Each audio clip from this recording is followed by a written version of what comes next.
Ethan Thompson's life was unremarkable. A graphic designer from a small city, his days were spent creating digital art, and his nights were filled with fantasy novels. There was no magic in his life, no adventure, only the slow rhythm of routine.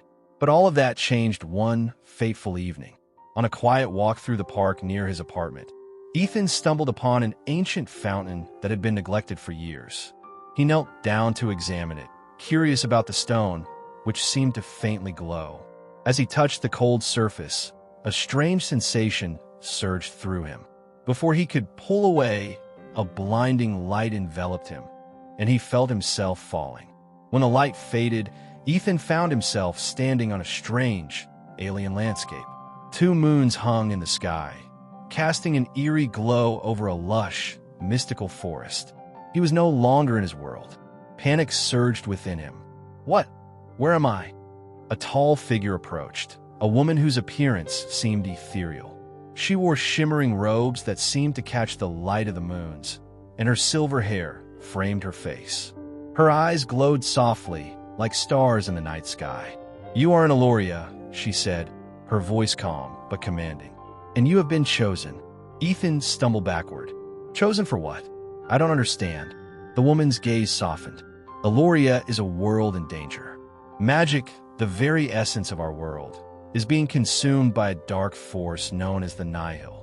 You, Ethan, possess a rare gift. You create with your imagination, and that is the power we need to save Eloria." Ethan was skeptical. He was just a graphic designer. He didn't know anything about magic or saving worlds. "But I'm just a guy who draws pictures. I don't know how to fight evil." The woman smiled faintly. "Your talent is unlike any magic we have. You can create anything you imagine, and those creations will be imbued with your belief. Only someone like you can stop the Nihil." Ethan's mind was spinning. How could his mundane talent help defeat a dark force threatening an entire world? Yet, the woman, whose name was Lyra, explained that Eloria had once thrived on the magic of imagination, but now it was being consumed by the Nihil. The trees were dying, the rivers ran dry, and the people's abilities were fading. Without intervention, Eloria would vanish. Reluctantly, Ethan agreed to help. Lyra guided him through the landscape, showing him the devastation the Nihil had caused. Cities lay in ruins, and the once vibrant magic of the world had turned to shadows. "There is only one way to stop the Nihil," Lyra explained. "We must create something stronger than the darkness, something born of belief and hope. Your creations, Ethan, must be imbued with such strength that they can face the Nihil itself." In the capital city of Eloria, Ethan was introduced to the ancient library, where the lore of the world was kept. There, he discovered that the Nihil could not be defeated by traditional magic. Instead, only the power of creation could stand against it. But the creations would need to be formed from deep belief. Without true conviction, they would be nothing more than fleeting illusions. Ethan began to experiment. He tried to create simple objects, a sword, a shield, but they lacked substance. They were hollow, fleeting like ideas that had no grounding in reality. Frustrated, he almost gave up, but Lyra reminded him of the true source of his power: belief. "You must believe in what you create," Lyra said. "It is not enough to simply imagine it. You must feel it in your soul, as though it already exists. Only then will it have the power to fight the Nihil."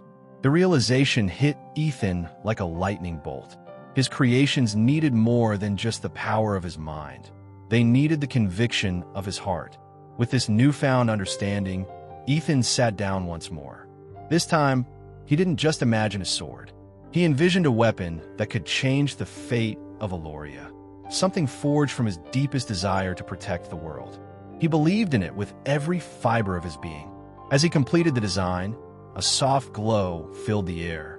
The sword materialized, not as a mere image, but as a solid, glowing blade. It pulsed with energy as though it had a life of its own. Ethan marveled at it in awe. "You've done it," Lyra said, her eyes wide with approval. "Now, we must create more. The Nihil will not fall easily." Ethan spent the next several days creating an army of creatures, warriors, guardians, beings of light and energy that embodied his hopes for the world. Each creation was infused with his belief, each one a reflection of his resolve to protect Eloria. The creatures stood strong, ready to face the darkness that threatened to consume them.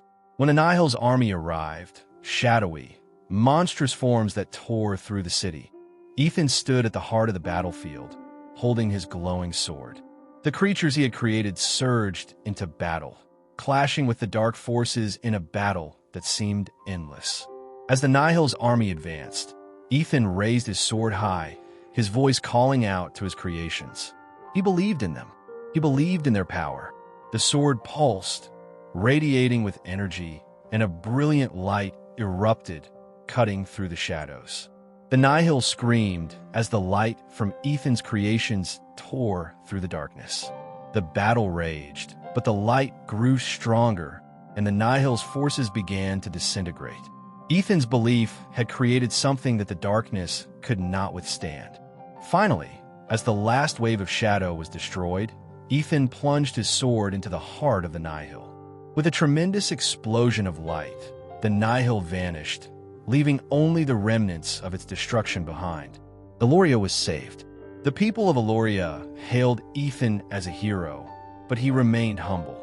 It wasn't his physical strength or his skill in combat that had saved the world.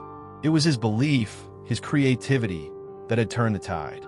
Without his imagination, the Nihil would have triumphed. As peace returned to Eloria, Ethan realized that his journey was far from over.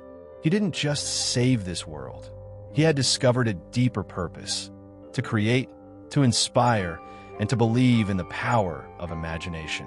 He returned to his world, but he knew that Eloria would always be with him. His journey wasn't just about saving a world. It was about understanding the true strength of creativity and belief.